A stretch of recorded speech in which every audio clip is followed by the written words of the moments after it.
Well, we were having church, having a Bible group at my house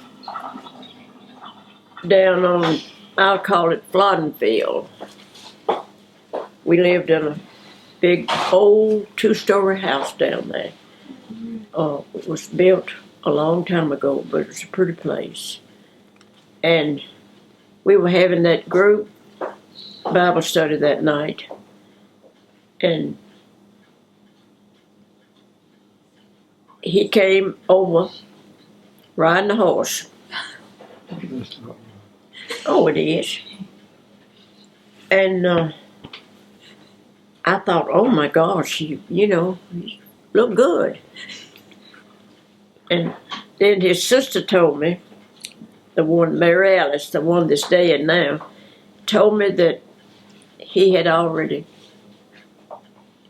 had a girlfriend. And I said, oh yeah, where is she? And she said, down on the coast. And I said, well, that's a long way off. You probably won't get back down there to see her, not on a horse anyway. But anyhow, he came and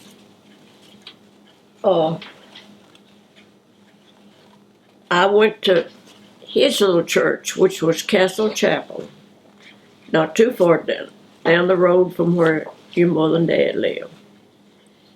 And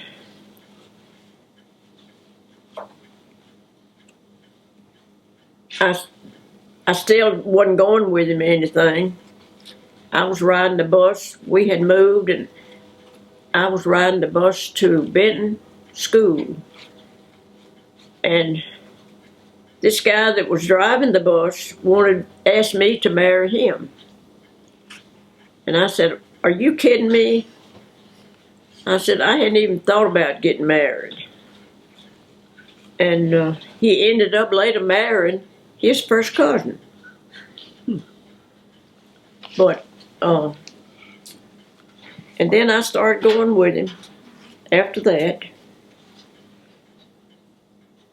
And I really fell in love with him. I thought I did at the time, and I'm sure I did. if it's such thing as love, which it was. Have you got anything to say? Evidently, he wasn't there. You don't want to talk. Well, he's asked you to talk. Well, I know that. But evidently, you wasn't there. You're not putting your 2 cents worth in. He probably didn't care a thing about me. He's reading why he's not saying anything. But anyhow, he came to see me once or twice, I think, on that horse. It was a pretty horse. And from then on, I started going with him. And that was 1939, which has been a long time ago.